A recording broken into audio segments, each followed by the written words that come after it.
One of the major reasons why everybody is so worried that this outsourcing ban might actually come true is because of the fact that it is being played against the backdrop of current India and the US dynamic. You might have seen several times in the news that India and the US are currently in the middle of a trade and tariff war. But the good news is that leaders on both sides, India's Prime Minister Narendra Modi and the US President Donald Trump, have emphasized friendship. Narendra Modi has called the partnership with US forward-looking and special.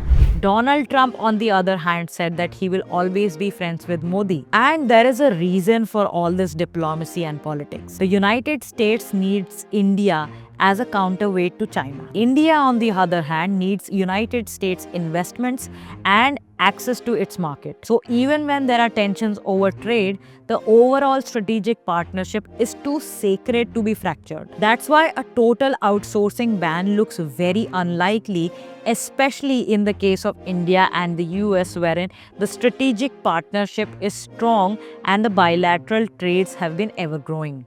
More plausible thing that might happen is what we call symbolic disruptions.